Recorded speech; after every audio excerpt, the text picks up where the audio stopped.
Welcome back to Moto Freak. So, if you have been waiting for Yamaha to finally bridge the massive gap between the R15 and the R3, your prayers have just been answered. According to a new report, the highly anticipated Yamaha R2 is officially launching in India on August 27th. And the crazy part? Pre-bookings are already open on Yamaha's website for just 10,000 rupees. Oh, and if you are one of the first 100 people to pre-book, you might actually get to meet MotoGP legends Alex Rins and Fabio Quartararo. Let's break down everything you need to know.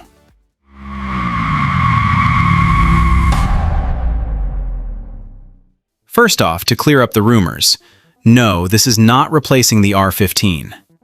The R2 will be sold right alongside it as a premium step-up. At its heart, we are looking at a brand new 200 cubic centimeters, liquid-cooled, single-cylinder engine equipped with Yamaha's famous VVA technology. You can expect this machine to push out around 25 horsepower and 20 Newton-meters of torque through a 6-speed gearbox.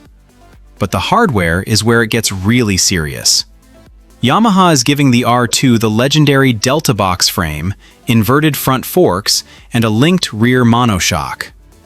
They are also loading it with premium tech. We are talking about a ride-by-wire throttle, switchable traction control, dual-channel ABS, and a brand new TFT color display complete with smartphone connectivity and turn-by-turn navigation. So, where does this bike fit in the market? This is a direct, targeted attack on the KTM RC 200 and the Hero Karizma XMR.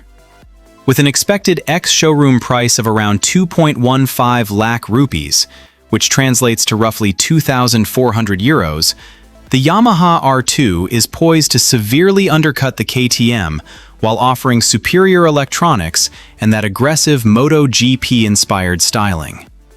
It is the perfect machine for riders who want more punch than a 150 cubic centimeters, but don't want to spend the massive premium required for a twin-cylinder R3. Are you putting down your deposit right now, or are you sticking with the KTM? Let us know in the comments below. Stay fast, stay freaky. This is Moto Freak signing off. See you on the track.